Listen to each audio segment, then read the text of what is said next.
أما بعد فعن عمر بن الخطاب رضي الله تعالى عنه قال قال النبي صلى الله عليه وسلم إنما الأعمال بالنيات وإنما لامرئ ما نوى فمن كانت هجرته إلى الله ورسوله فهجرته إلى الله ورسوله ومن كانت هجرته إلى دنيا يصيبها أو امرأة ينكحها فهجرته إلى ما هاجر إليه. ما مخکې د ذوالحجې د میاشتې د شروع کېدو نه مخکې دا حدیث ویلو او بیا میانس کې پکې د ذوالحجې په مناسبت د ابراهیم علیه السلام د ابتلاءات و ازمایښونو د قربانو ذکر وشو، بیا د محرم ذکر پکې راغی. نو د حدیث چې کوم راوي دی حضرت عمر رضی الله عنه د هغه حالات می بیان کړي او حدیث ترجمه پاتې و. زمونږ په کتابونو کې په بعضې کتابونو کې دا حدیث په اول کې راوړی شوی دی او علما چې د حدیثو کتاب شروع کوي نو د دې حدیث نه شروع کوي او د دې حدیث د احادیثو په باب کې ډېر لوی اهمیت دی. تر دې حد پورې امام ابو داود رحمت الله علیه وایي ټول سنت څلورو حدیثو کې رابند دی. څلورو احادیثو کې ټولو سنتو ته اشاره ده، یو پکې دا دی. او امام ابو حنیفه رحمت الله علیه وایي چې د ټول سنت اصل او بنیاد 15 حدیث دي او په هغه 15 حدیثو کې یو حدیث ته دی انما الاعمال بالنیات دی. د سکول کتابونو کې د کالج کتابونو کې مشته او عام خلکو تم دا حدیث تقریبا یاد دی. د دې حدیث مقصد څه دی؟ رسول الله صلی الله علیه وسلم په منبر دا حدیث ویلو او بیا د نبی علیہ السلام نه پس حضرت عمر فاروق رضی الله عنه په منبر دا حدیث ویلې دي. بعض الفاظ داسې دي ایها الناس، اے خلقو،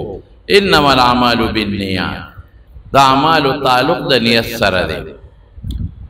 او واقعا داسې پیښه وا کتابونو کې لیکلي دي چې یو کسو مهاجر ام قیس هغه مدینه منورې ته هجرت کړو، خلوی مقصد داو چې الته یو ښځه و ام قیس هغه خوښه وه نو هغې سره به نکاح وکړمه. لومبۍ زمانه وه دا پته ورته نه وه، مطلب یې دا وه پښتانه وي راشه په یو ډز به 2 مرغۍ وړم او په یو کار کې به 2 مقصده حاصل کړمه. پښتانه وي هم هما هم خرما، زه راشه هجرت به مکم، نبی علیہ السلام به خوشحاله شي او مدینه شریفه ته به ملاړ شم، د اسلام ګړ دی هلته به ورسم د رسول الله مبارک سره. خوړه کې زیات سوچ دا و چې ام قیس یو ښځه وه امې خوښه ده کیدای شي هغه هم زه په نکاح والم. دی سوچو لومبۍ زمانه وه، وروستو رسول الله مبارک د صحابو اصلاح کوي. نو حضور پاک ته چا الوې چې فلانکي خو هجرت وکړو، ټیک ده د الله رضا به مقصد وه او مدینه تم راغی، دین به مزده کی، شریعت به مزده کی، خو یاره لوی مقصد دا دی چې د ښځې ګورې مقصد دی اصل دا دی چې د مطلب یې دا و چې دا ښځه ما سره واده وکړي او نکاح وکړي. نو حضور پاک په منبر او فرمایل انما الاعمال بالنیات، چې د عمل تعلق نیت سره دی. او بیا څه فرمایي انما لامرئ ما نوى، چې سړي د کم سیز کم نیت وکړي نو الله د هغې نیت مطابق هغه له اجر ورکوي. که نیت خراب و نو بیا اجر نه ورکوي او بلکې ګناه لیکي، او که نیت خو نو اجر او ثواب ورکوي. او بیا سوي من كانت هجرته الى الله ورسوله فهجرته الى الله ورسوله، کچا د مکې نه مدینه ته هجرت وکړه هغه وخت کې داو یا اوس بل هجرت هم کوي د الله د پاره، او مقصد یې دا چې الله راضي شي او د الله د رسول تابعداري وشي او د الله تابعداري وشي. د مقصد د لوی مقصد که داسې واړه نیتونه پکې بې اختیاره راځي نو په هغې الله نیوکه نه کوي. نو هجرت مقبولتن علما لیکي چې هجرت الله او رسول ته قبول دی چې قبول شونو لوی ثواب په الله ورکړي داغه ثوابونو ذکر هم الله قرآن شریف کې بل ځای کړی دی ومن یهاجر فی سبیل الله چې چا د الله په لار کې هجرت وکړو نو یجد راضی آیات کے اخر کے راضی یجد فی الارض مراغما کثیرا وسعا خدای بدل دنیا کے فراخ روزی ورکی دنیا کے بھی اللہ مالدار کی و آخرت کے کوئی اجر و ثواب پا اللہ ورواوڑی دا اللہ با آخرت کے ثواب ورکی لکہ صحابوں چے ہجرتوں کو خالص تا اللہ دا رضا دا پار دا سے ہجرتون صحابہ اکڑل قسم پا خدای سڑی سوچو کہ دا صحابہ نیت دا سنگاو صرف اللہ دویمه خبره پکې نه وه صرف د الله رضا ښځې پرېښې دي دا د ډېرو خلکو نه ښځې پکې پاتې شوې دوه بیبیانې وې د حضرت عمر او هغه وخت کې هغه په مکه کې پاتې شوې هجرت یې دی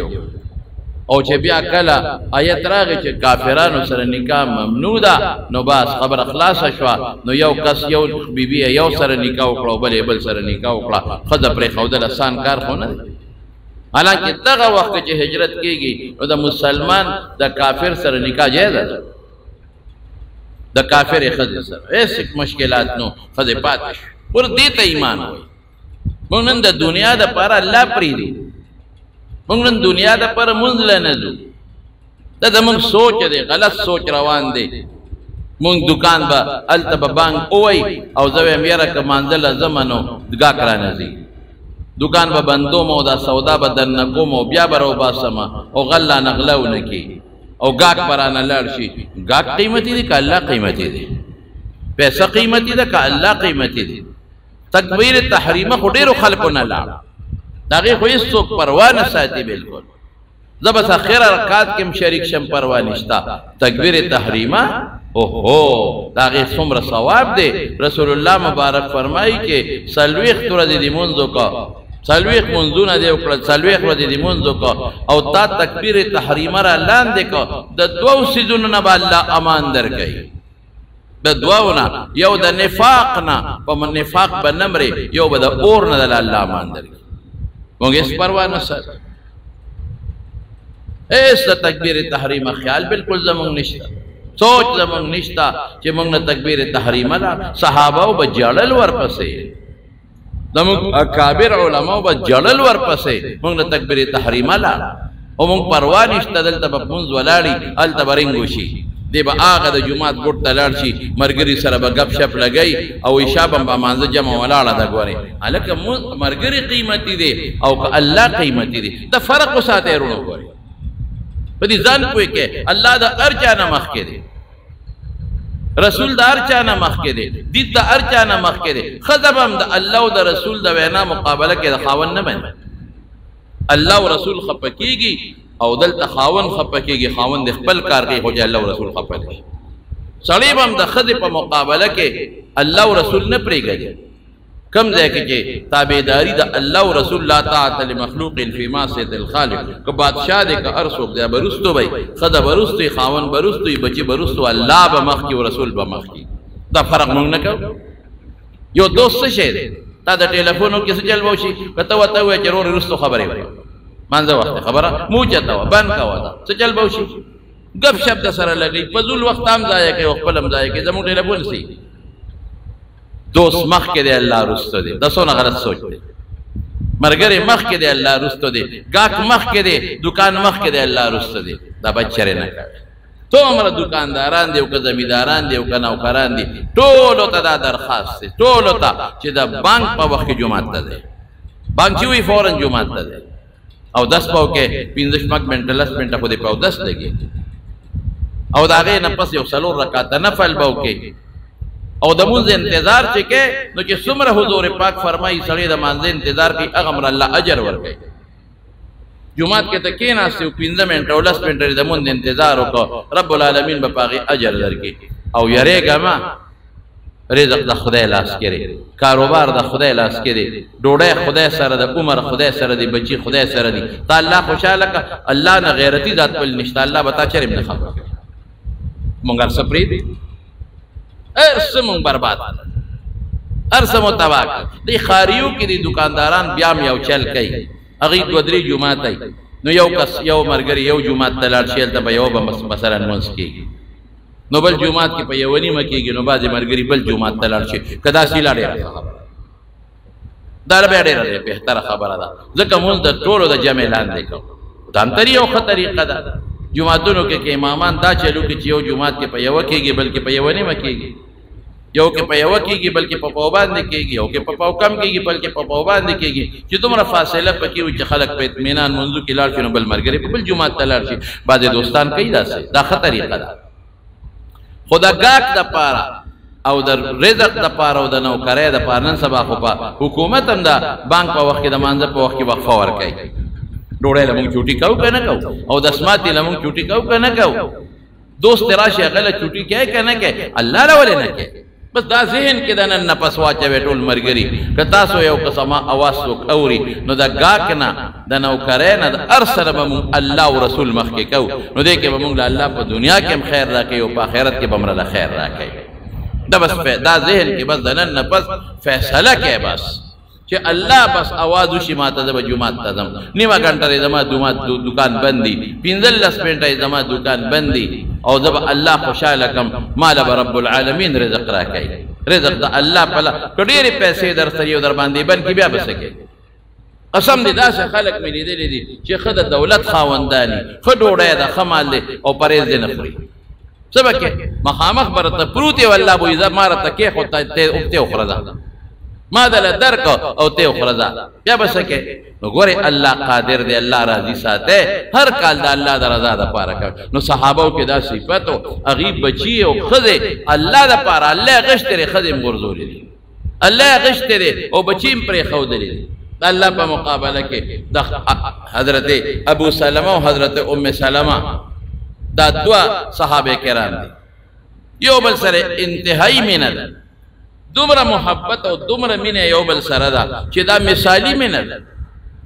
په دنیا کې دومره مینه د خاوند او د ښځې لکه د دې دواړو چې یو بل سره کومه مینه وه دا مثالي وه د الله دپاره لاړل حبشې ته هجرت یې وکړو په مکه مکرمه کې حبشې ته هجرت اسان کار خو نه دا خو اوس ګران دي حبشې ته تلل د مکې نه جدې ته په اوښانو به تلل خلک اسان کار دی 100 کیلومتره مزل د دریابه پورې بلکې 100 نه هم زیات دی دا به غریبانان لاړل او پیاده مزلې به یې کولې پیاده به تلل او ګرمي د مکې او د جدې تاسو ته معلومه ده یا په اوښانو به تلل چې بیا به جدې ته ورسېدل بیا به انتظار کوو د کښتۍ نو په کښتو کې به پورې غاړه پورې وتل سمندر دریاب کې جدې ته بالکل اپوزیټ پورې غاړه د سمندر دریاب نه پورې غاړه بیا افریقا ده او حبشه دا ملکونه دي په سترګو په نظر نه راځي جاز کې به بحري جاز کې به تلل هغه داسې بحري جازونه نو لکه زمونږ د دې په شان دی غټې غټې کښتۍ به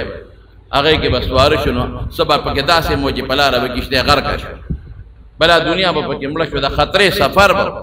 د نجاشي زوی رسول الله مبارک له راته د حبشې نه د پیغمبر علیه السلام ملاقات له او کښتۍ غرقه شو هم پکې مړ شو شهید شو پکې او نور هم د دنیا خلک پکې مړه شو دونه د خطرې سفر خو الله دپاره چې الله خوشحاله شي نو لاړل ښځه خاوند حبشې ته حبشې ته لاړل په پردي ملک کې په پردي وطن کې بیا د افریقې خلک ستغم دی سخت هم دی والته یو بادشاه نیک سړی صالح انسان و اصحمه نومې نجاشي به ورته وي بس هغه په زړه کې الله د حضور پاک مینه اچولې وه او د صحابو مینه اچولې وه وروسته الله مسلمان هم که هغه بادشاه نجاشي غایبانه په پیغمبر علیه السلام ایمان راوړ او مسلمان شو او چې کله بیا وفات شوی نو پیغمبر علیه السلام غایبانه په 2 کسو جنازه کړې دي او پکې دی نو چې حبشې ته لاړل نو یو ځل داسې غلطه پروپیګنډه وشوه وایي د مکې خلک مسلمانان شو نو دا ښځه خاوند واپس راغله مکې ته ورسونه تکلیف دی هجرت کلی پرېښودل وطن پرېښودل اسان کار دی هم سړي وطن پرېښود ابو سلمه هم یې ښځې وطن پرېښود چې واپس راغلل خبره غلطه وه خبره دروغ وه البته رسول الله صلی الله علیه وسلم مدینې ته هجرت کړی نو دی بیا مدینې ته روان شو دې ته مینه وه دې ته د الله رضا وه مدینې ته روان شو نو چې مدینې ته روان شو نو د دې ښځې قوم یې راغی او دې ابو سلمه ته وایي دې سړي ته وایي دا لور په تا مونږ خرڅه کړې خو نه دا خو لور کله په یو وطن ګرځي او کله په بل وطن ګرځي تا په بیا غشتي استا وینځه ده داسې کې کته په هر طرف ګرځي ځا موږ خپل خور د سره نه پریږدو موږ خپل لور نه پریږدو دې سارا لیکن داسې چلو کو د او داسې د مینې خزا جناب چې یو ځل دواړه یو بل سره کېناستل نو دا خزه د خاوند ته وایي وی یو کار نه کو اچ یو لوز وکړو وی سلاو وی داسې به وکړو که زه مخکې مړه شم چې د زمانه پس بله ښځه ونه کړي او که ته مخکې مړ شوې زه به ستا نه پس بل خاوند نه کړم بس چې موږ دواړه په جنت کې هم دوه په دوی که ته زمانه پس بله ښځه وکړې خو ستا به بله ښځه م شي نو بیا به جنت کې زم یم د سره به هم در سره او که ما ستا نه پس بل خاوند وکړو نو قانون دا دی چې د کومې خاوند په نکاح کې ښځه مړه شوه جنت کې به هغه سره که ستا نه پس مې بل خاوند وکړو نو بیا خو به جنت کې هغه سره یم نو دا زما ضمیر نه مني بس چې جنت کې خو چې ته راسره هغه جنت به څه کم چې ته راسره نه الله څونه مینه او چې ته به هم بله ښځه نه کوې چې ما ورته یو ځای یو نو ابوسلمه ورته وایي داسې کار دی دا یوه خبره به ومنو بله نه وی که ته مخکې مړه شوې زه به بله ښځه نه چې ته راسره یوازې په جنت کې زه به ډېره ګزاره وکړم تر مرګه پورې یو بله ښځه ونه کړم خو که زه مخکې شوم ته بل خاوند وکړم د هغې وجه دا ده چې د سړي یوازې ژوند تېرېدل اسان دي خو ښځې ته یوازې ژوند ګران دی زه به ګزاره وکړم زه به جهادونو پسې وګرځم حضور پاک سره به ناست یم خو ستا به بیا خو چې د کور نه لور خور وځي نو بیا یې روډ پروا کم ځای ساتي د مور او د پلار د وخت د پورې باچی چې مور یې وي نو راځي بیا لور کور ته او چې پلار یې وي نو بیا کور ته راځي خو چې پلار او مور راغلل خفه کېږه مرونه د خویندو خیال نه ساتي دا ور ډېر خطرناک راغی رونه بیا د خویندو پروا نه ساتي بالکل پروا نه ساتي لالچ یې په ذهن کې پروت دی لالچ دا خور خو به مانه د پلار جایداد اوس غواړي دا خو مانه کور کې حصه غواړي دا خو مانه د پلار په جایداد کې حصه غواړي بس صرف هغه په دوو څیزونو په چورۍ باندې او په اخترونو یې دوکه کوي چې ته زړې د چټ مټ جامې ولې چې ته په کال کې یو جوړه والي او چې ته اوړه معده کې او هغه ډوډۍ موډۍ په دې ورځو کې او دا چوري ده او چې ته اختر کې ولا یو رکوټي ټیمګي یوسي او چې ته داسې یو 213 روجي ولا یوسي وای دا د لور خور حق دی د لور خور حق دی که نه هغه په لاره نیولي دنیا ته ښایي دا د لور خور حق جایداد کې دی ورکا لور خور حق دی د پلار په کور کې دی ولی ورکا که پلار دی ظلم هم کړی دی نه دی ورکړی غاړه خلاصه کړه د پلار غم خادي ورسره نه کوي لور خور سره بس یاد وساتئ خور او لور ډېره جس شی دی ډېره جس شی مه خورئ د خویندو حقونه مه خورئ د لونو حقونه ورکړئ لونو له خویندو له خپل حقونه ظلم مه کوئ د خویندو سره او د لونو سره زیاتي ورسره مه کوئ زنانو سره نو بیا کور ته غریبه نشي راتلی بیا خو اس ته بله وخته کړه پلار کور د دیو اوس په اس ورلي بل کوي بله وخته وته د بل جنۍ بل کور نه جنۍ راله بس اوس بادشاهي د هغې ده ځین کړی هستی هغه پې ناسته را کېناسته پې خور څوک څه کوي بیا لور څوک څه کوي غریبه چې ته راشي هم د شپې ورته هغه روندارې ورته تندې را پړسولي او خاوند ته شل خبرې وکړي چې دا په کور کې بیا د دې ځای ختم بس د پلار د ژوند ده او چې پلار املا انصافداري او مور انصافداري نو بادشاهي ده دا کور خو د دیو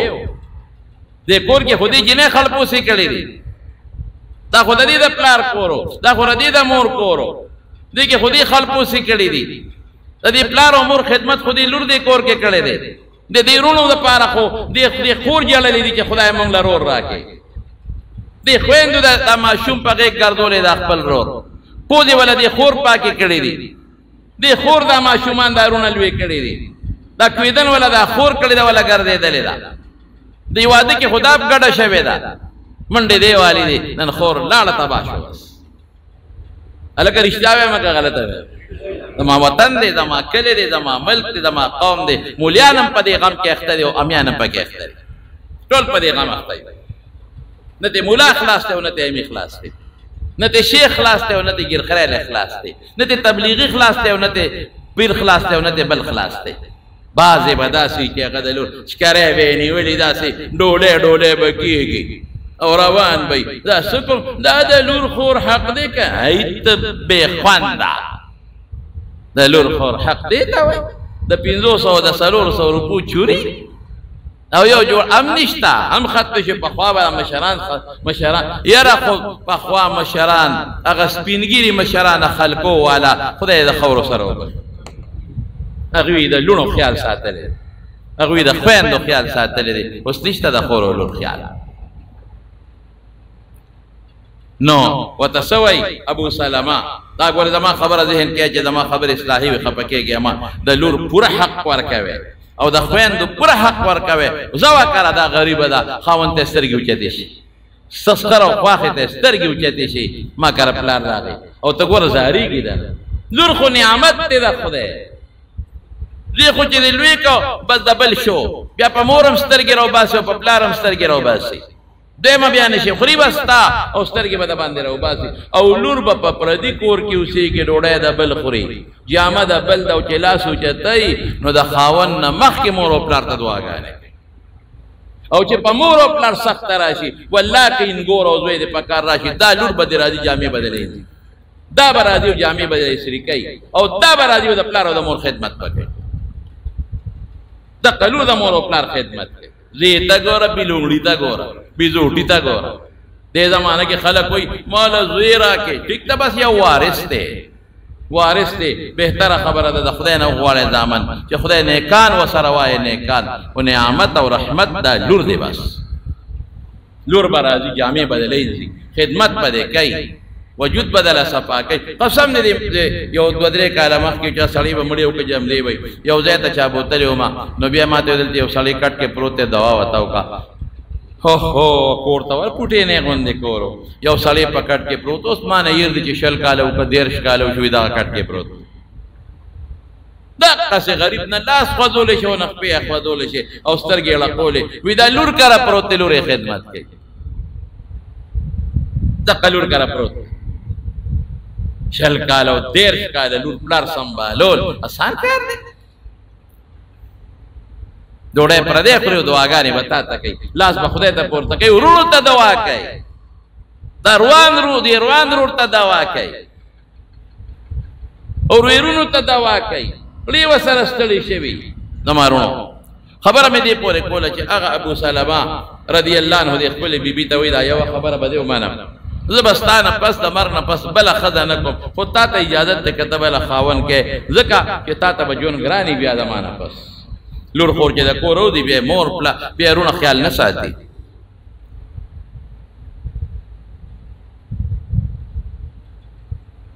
دونه محبت دی چې روان شو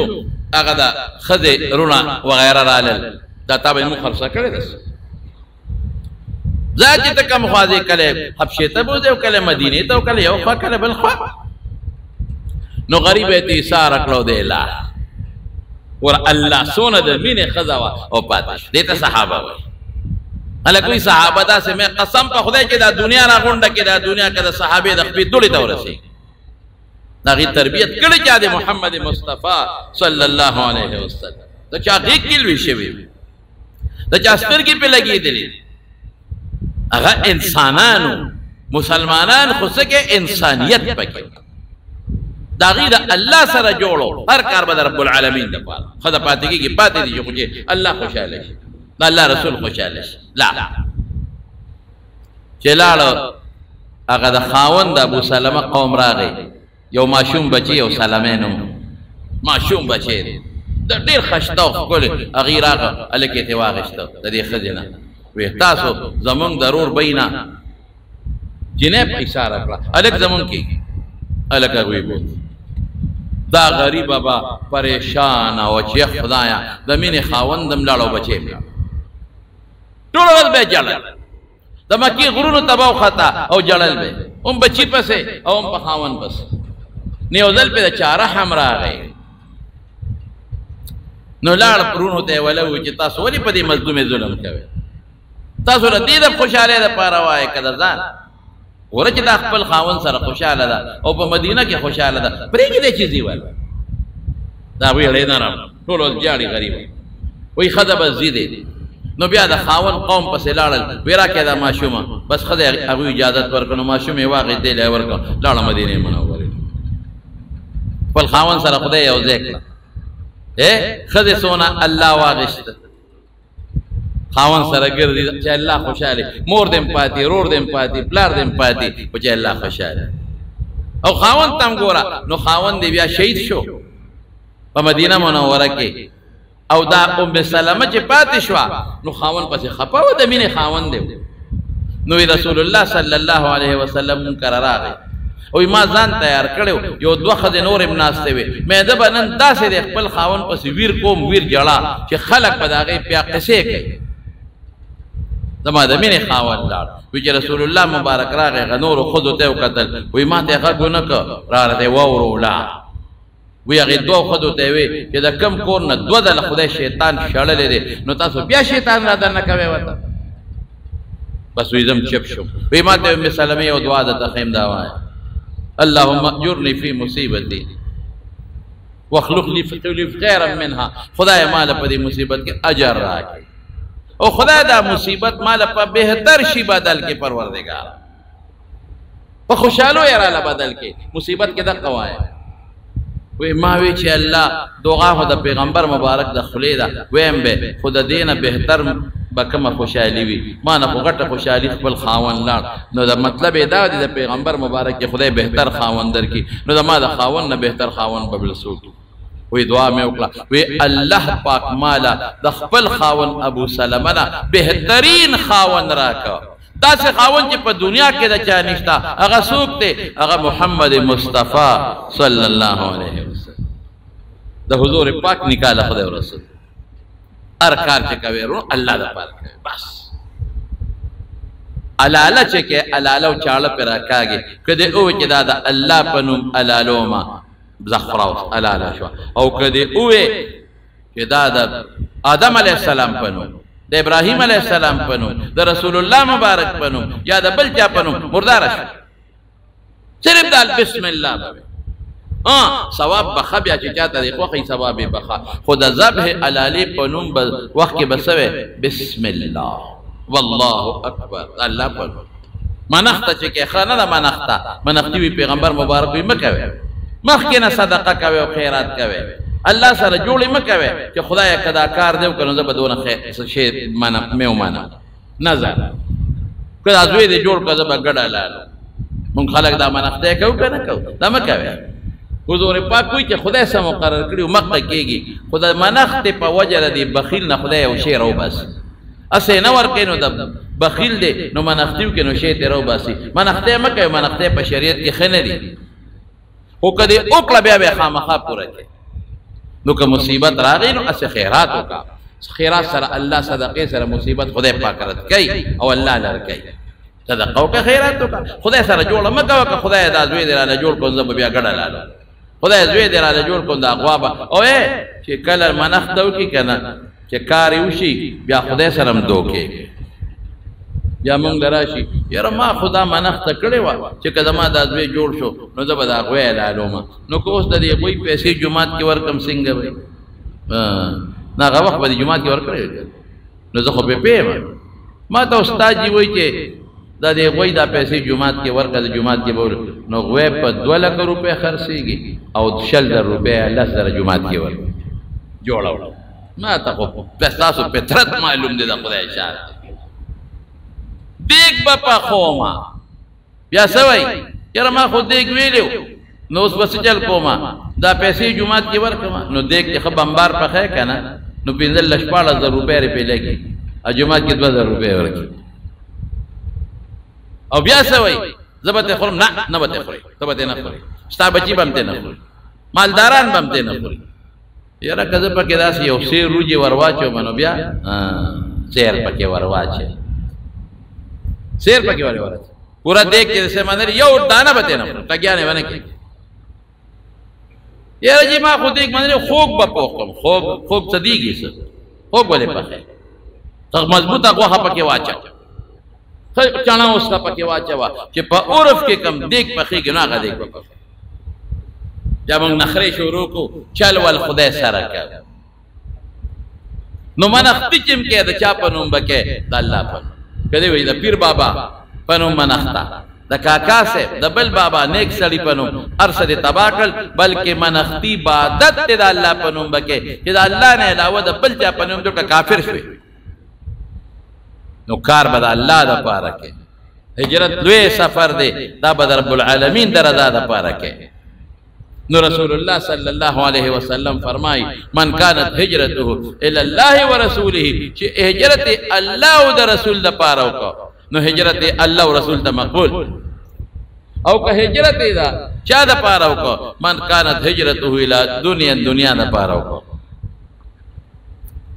چې زما او په مدینه کې پیغمبر علیه السلام خلکو له پیسې ورکړي غریبانانو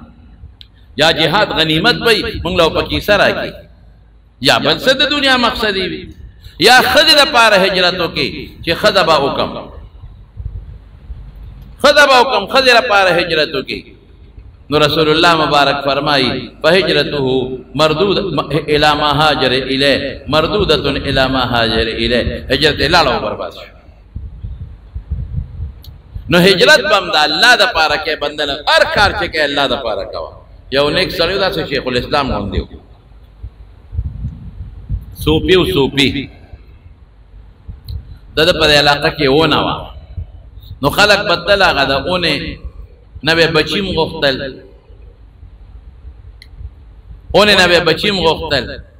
او تورې به یې مو سره وې ځاندولې زموږ په دې وطن کې پخوا به خلکو دا چلونه کول زیارتونو سره به بوسیاړۍ تړلې زیارتونو سره پخوا وی دا وی څوک نه پټای د زیارت خلک خیال ساتي څوک نه پټي جمعات نقلا کوي او زیارت خیال ساتي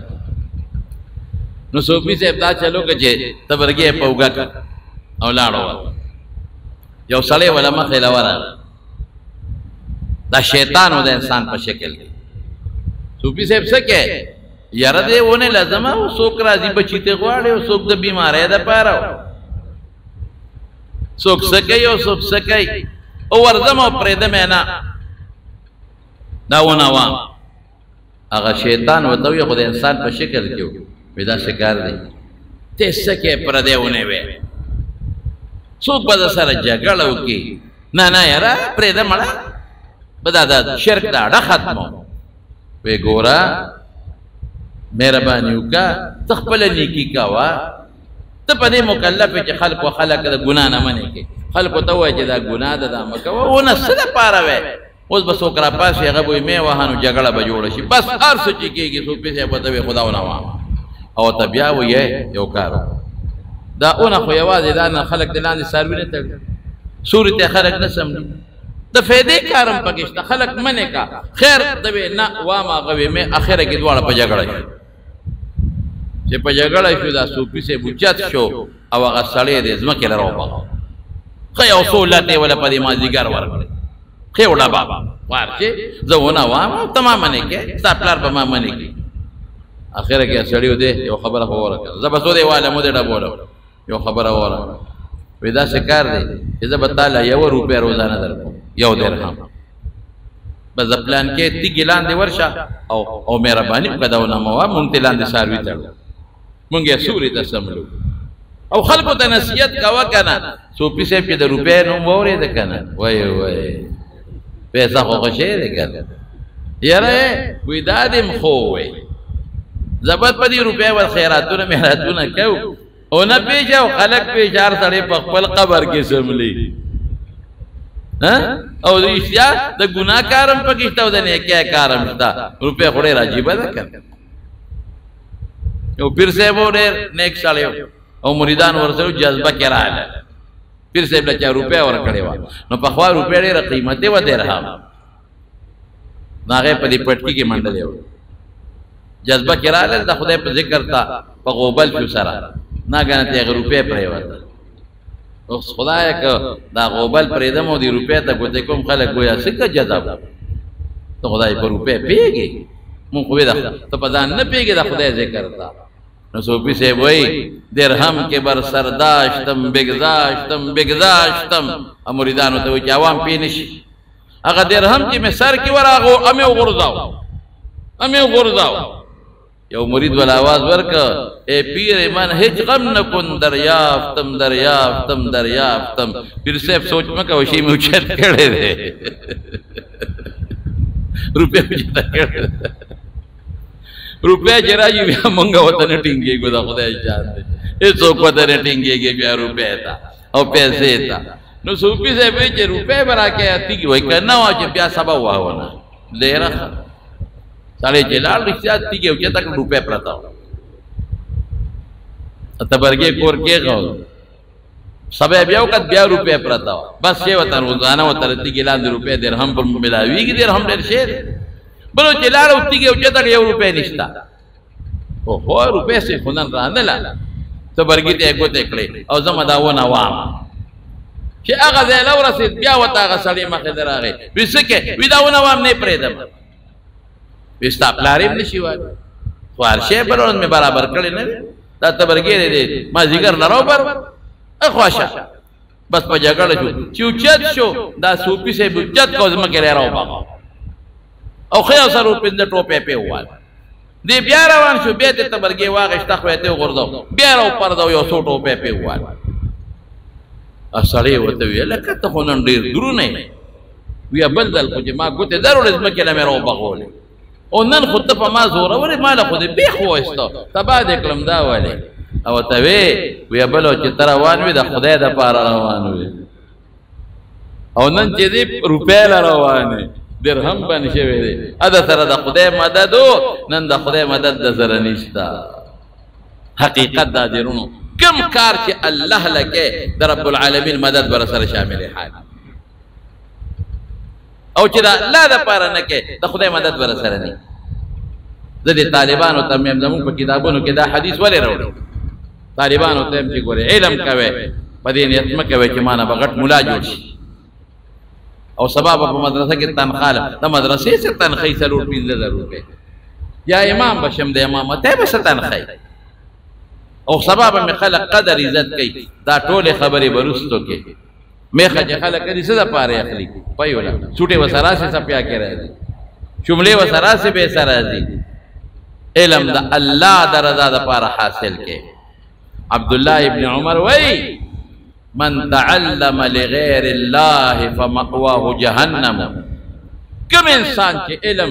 د الله د پاره نه او د دنیا د پاره حاصل کو د دې دوزخ دی د طالبانو ته مې مچ ګوري علم کوي په دې نیتو کې چې دا د الله او رسول دین زده کوم بلته او رسول په دې نیتو کې چې دا عوامو ته تقریر وکم دا عوامو اصلاح شي عوامو ته دین او خیم چې عوام په نه غلار شي دا فکر مکه وې ډوړې بخدای درته مولانا قاسم نانوتوی رحمت الله علیه زمونږ د دارالعلوم دیوبند بانی مبانی دی ډېر لوی شخصیت دارالعلوم دیوبند بنیاد دې سړی خو مولانا قاسم نانوتوی 50 روپے تنخواہ 50 شی دی نو د بهار لوی په هندستان کې لوی ضلع ده دا غي بادشاہ وغه وخت سره اگر هغه او امام مدرسه جوړ کړه ما سره بځي ما مدرسه جوړ کړه او ما سره بځي 50 روپے تنخواه او زبطاله 100 روپے در وی خا تنخواه د پاره بده د مدرسه پرې د موبایل خبر ډېر سخت په غوسه جوړه پښ دا اکثر خپل طالبانو ته هم که خدای پاک د علم درکړو عالمان شوي او ته یو ځای کې خپل استاد درسي او طالبانو ته دین خې او بل څوک را دي دینه زیاته تنخواه به در کوم په تنخواه باندې زی بالکل باندې ډوړې والله دا د ایمان ساته جروزي او رزق او عزت دا د رب العالمین په لاس کې د ذهن کې واچوي بس دې کې دویمه خبره ملک مراواله نو هر کار د الله لپاره حج د دې سره پر الله لپاره عمره د دې سره پر الله لپاره ناجی چې ما ته خلک جی سه وو تل زبا حج تم خلک دي او چرازي نو ایرپورټ ته کیمرامین روسي او لوی اګری نګری او ال ګوله د تصویرونو او باسه په فیسبوک ورکای یو سړی حج ته دا غنوم سټیک نو خلکو نوم یې داسې بل شي خراب غوندې نو چې راغی نو خلکو بیا ورته به نوم اخېسته وایي ما دومره لکه روپۍ ولګولې تاسو څه ما تاجي صاحب نه وایه خلک را تاجي صاحب وایي اجر یې درته یا څوک وایي یا نه الله دپاره ډېر خلک عمرو له په دې نیت ځي هر چا ته اورئ هر کار عمرې له ځه روژه مې هلته اعتکاف مې هلته خلکو ته ورونې کوي چې زه ډېر ښه سړی م ډېر عمرو له ځم ډېر حجونه هر سړي ډه باندې وغورځو هر کار به د الله دپاره کوې د ریا دپاره به نه کوې رسول الله صلی الله علیه وسلم فرمای د رمضان روجې من صام رمضان ایمانا و احتسابا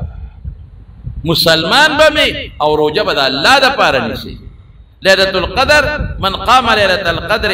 ایمانا و احتسابا د الله دپاره زه مسلمان یم او د الله دپاره نو بیا به دله خدای ګناهونه معاف کړي غفر له ما تقدم من ذنبه الله به د ګناهونه معاف مونځ کې الله دپاره الله راضي شي تسبیح اړې پټې اړوه چاته مه خایه ذکر کې پټ کوه حج ته ځې عمرې له ځې چاته غږ مه کوه د الله د رضا دپاره صدقه ورکې د الله د رضا دپاره ما د پرون هم لږې پیسې چا راوړلې ما ورته تپوس وکړم وایي دا جومات مدرسه کې ولګوه ما یې ښه وایي ګورې زما نوم وانه دا زما کور والا زنانه را کړي دي او دا مې تاله راوړي زما نوم به بلکل نه علي ما یې نوم اخېستل خو ښه خبره نه پوره داسې خلک نوم به بلکل زما نه علي چا ته به غږ نه کوي چې دا چا راوړي او چا را کړي دا هوښیار انسان یو بل ملګری دی پینډی کې الله دې خوشحاله کړي کله کله مدرسې له یا طالبانو له پیسې راوړېږي ما ته وایي ګوره زما نوم وانه لي اسې موږ ته دعا کوو زما نوم بنا لې پټه سزا ده بل چاله نه ورکوم پټه سزا هېڅوک یې خبر نه شي یو ته رب العالمین خبر شي بعضې خلک یې مدرسې له پیسې راوړي او ورته رسید لیکي نه رسید نه لیکم اسې خو رسید ولیکه چې موږ سره یو ریکارډ کې راشي که نه ښځه ولیکه څه نوم ولیکم د الله بنده نوم ولیکم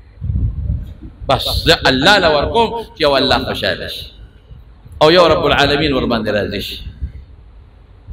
نظام الملک توسی بادشاہ نیو دل ورته د خپلو دغه اوې دا مدیرانو هغه مدرسې جوړې کړې وې ډېرې لکه اوس سکولونه جوړېږي هغه زمانه کې مدرسې وې دیني او تنخواګانې به یې ورکولې ټولو استادانو عالمانو له چا ورته وې دا مدرسې خو تا جوړې کړې دي خو په مدرسو کې څومره چې طالبان سبق زده کوي ګورې د خدای دپاره نه کوي څه دپاره کوي دې له کوي چې زه به عالم جوړ شم قاضي به جوړ شم پروفیسر به جوړ شم دا به شم که تنخوا به علم وایي ښه وایي که دې له کوي بیا دا دونه بجټ کې زما په لکونو روپۍ چې خرج کېږي دا ولې خرج کوم زه خو صرف د الله دپاره کوم وی بس خلق ټول د دنیا له لګیا دي خپل لباس یې بدل کړي چې څوک پې نه پېژني او ښار کې چې لویه مدرسه وه هغې له ورغی چې زه خو دا خرچه کوم او بجټ کې پیسې ږدم دې دپاره کوم چې دا خلک د الله د رضا دپاره علم حاصل کړي او الله موږ نه خوشحاله کړي او چې دنیا له کوي نو بیا د تجارت پرې نه کوي چې راغی مدرسې ته ننوت یو هلک کتابونه یې درخ کړي بچې څه کوې وایي زه علم حاصلوم وایي سره پلار مې قاضي دی که نه چې زه علم حاصل کړم چې ما نه قاضي جوړ شي تنخوا به وایي دا خو ګوره دنیا له لګیا دی بل نه یې تپوس وکړه څه کوې بچې پلار مې استاد دی چې زه علم حاصل کړم زه م استاد شم تنخوا لي بل نه پلار مې پلانکي ځای کې مفتي دی سرکاري غټه تنخوا لي نو چې ما نه مغه جوړ شي که خو چې چا نه به تپوس کوو د دنیا دپاره هغوی خو نه پېژن چې دا بادشاه دی بس لکه سوچ وکړه چې زه خو د خدای دپاره لګیم مدرسې مې جوړې کړې زه خو چې تنخواګانې ورکوم د الله دپاره او دوی خو دنیا له لګیا دي نو چې دین زده کوي او د دنیا دپاره یې زده کوي نو زمینداري دې کوي دنیا تجارت دې کوي بل څه دې کوي فوج پولیس کې دې نوکران دي بس مدرسې بندوم د نن نه بس استلار شم اډر به وکړم اورډیننس به جاري کړم چې ټولې مدرسې بند ځې چې دنیا ګټې په دنیا وګټې چې پلار راته دی دروازه کې یو هلک ناست و کتاب یې کتل بچې څه کوې هغه هلک ورته بابا جي ما معاف کړه ما سبق ته پرېږدې بچې دی او تپوس ته نه کوم ورته محتمم صاحب نه تپوس وکړه ما خدای ته وګوره سبق ته پرېږدې بچې میلمه مه کنه یو دوه ټکي تا نه تپوس کوم محتمم نن تا سره مې کار دی الله بابا جي در ووایه شابه سبق نه مې وباسي. نو هغه ورته وایي چې بچې سبق څه لري؟ وایي بابا جي څه لري یم دا د الله دین دی زده کوم که نه د پیغمبر مبارک حدیث دی زده کوم نه څه لی زده کوې دې دپاره چې الله راضي شي. د الله دین دی چې زه زده کړم امت ته ورسو. ګوره د علم مقصد دا د خدای او د رسول کتاب زده کړم د پیغمبر میشن دا چې زه زده کړم او بل ته ورسو خلک دینداره شي. ای بچې ما پیژنې زه د دې وخت بعد شیم نظام الملک نوم مې دی توسی دی لقب او ما ته چا وی چې مدرسو کې خلک د خدای دپاره نه لګیا دنیا له لګیا دی. نو ما وی اورېږه معلومات اخلم. نو ټول بچي مې ولیدل هر یو د دنیا دپاره لګیا دی علم حاصلې خو دنیا ده پیسو له. نو ما نیت کړی چې دا ټولې مدرسې نن بندوم خو یا ته مې ولیده چې ستا مقصد د الله رضا ده نو ستا بچې صرف ستا د وجې دا مدرسه نه بندوم. فیصله مې بدله کېدی شي بله مدرسه کې یو کسي او د الله رضا دی بله کې یو کسي د الله رضا دی یو هم ډېر دی یو چې ته یو هم د دې مدرسې نه مولا جوړ شوې او د الله د رضا دپاره شي او نورو مدرسو نه یو طالب هم د الله د رضا دپاره شي بس دا هم ډېره ده. د هغې هلک نه خدای څوک جوړ کړل؟ امام احمد غزالی رحمت الله علیه. زه وایم ډوډۍ مونږ له خدای څونه راکړی نوره به څونه کوو. اوس مې هم دا خبره کوله هلته ملګري ناست وو بیا مونږ خدای ډېر خوشحاله مونږ له الله ډوډۍ راکړه مونږ له خدای کورونه راکړل مونږ له خدای بچي راکړل مونږ له خدای عزت راکړه مونږ له الله لوی صحت راکړه نور به څونه ژوند دی زمونږ په دنیا کې. اوس الله راضي کې په بچو علم وکړې دې دپاره ډوډۍ نه نه نه نه ډوډۍ به خدای ورکوي ښه به ورکوي چې الله راضي شي. بس قرآن پې زده کړې حافظان ته جوړ کړې چې د الله او د پیغمبر راوړلی شوي دین په دې امت کې خور شي. او د مدرسو د عالمانو بد مه وایه کمی کوتاه به هر چا کې وي مه وایه بد الله مه خفه کوئ الله راضي وساتئ.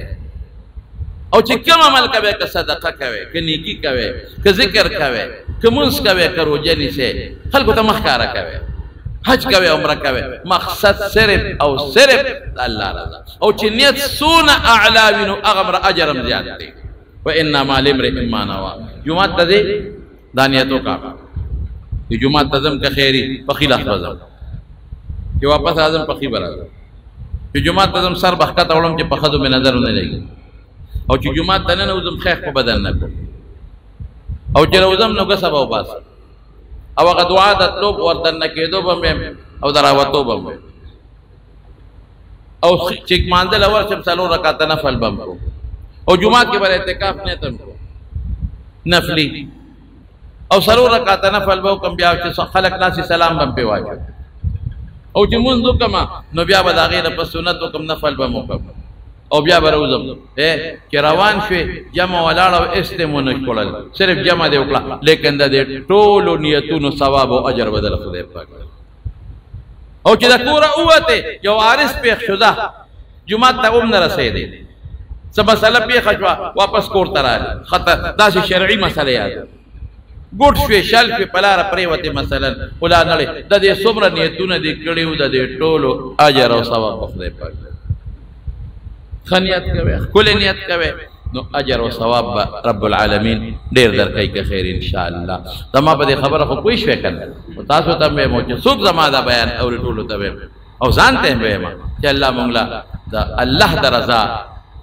د عمل دپاره الله د رضا نیت راکړي او د ریاکارو نه م الله پام نه امان وساتي. دعا وکړئ الله ته زمونږ نه راضي شي الله ته مو د فتنو آفاتو نه پام نه امان کې وساتي. بای دوستان دی په دې جمع کې بیماران دي د چا په کورونو کې بیماران دي او رنځوران دي یو ماشوم پیدا شوی دی شیشه کې پروت دی بیمار دی دعا وکړئ چې الله وله روغ صحتونه ورکړي الله وله عافیتونه ورکړي الله نیک عمل او صالح لوی کړي او چې څومره بیماران دي په دې مجلس کې دي په کورونو کې دي په هسپتالونو کې دي الله ټول له روغ صحتونه او عافیتونه ورکړي. او دا دوی ملګري دي لږ تعاون مدرسې سره کړی دي یو ملګري نیم جومات سره هم چا کړی دي دعا وکړئ چې د هغې بدلې وله الله په دنیا کې هم ورکړي او په آخرت کې هم ورکړي. او زمونږ د مدرسې د جومات دا باقي کارم الله په خیر او خوشحالۍ سرته ورسوي. څه مړي شوي دي زمونږ په دې خټ کې دا نور حبیب دی مور وفات شوی ولی استاد کور والا، او زمونږ د بیا په دې قاسم خیلو د کندي کې هغه کې اوسېږي بار بای پاس سره معظم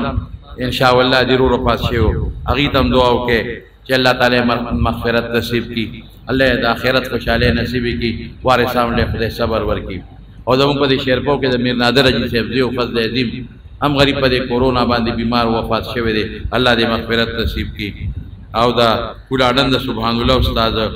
بیبي وفات شوی وه،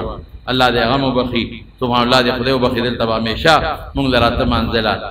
الله دې د هغې مغفرت نصیب کړي. څومره مردگان وفات دی الله یې ټول وبخي، الله دې د ټولو د آخرت خوشحالۍ نصیب کړي او وارثانو له دې الله صبر ورکړي. او زمونږ د جومات ته چې څومره دوستان د لرې لرې ځای نه راځي په یو یو قدم د الله ټول اجر ورکړي. بعضې ملګري مستقل راځي د مانځه نه مخکې دلته راشي او کښېني، الله دې ولا د خیر او د عافیت ژوند ورکړي، الله دې بچي کامیاب کړي او الله یې د غمونو او فتنو آفتونو په امن او امان کې وساتي. الله ته زمونږ نه راضي شي، خدای زمونږ نه نیتونه ستا د رضا دپاره کې، او که زمونږ نه نیتونو کې څه فرقونه راغلي، غلط نیت راغلی، شیطان وسوسې جوړي، الله مونږ معافي غواړو، مونږ ته معافي نصیبه کړي. ربنا ظلمنا انفسنا وان لم تغفر لنا وترحمنا لنكونن من الخاسرين.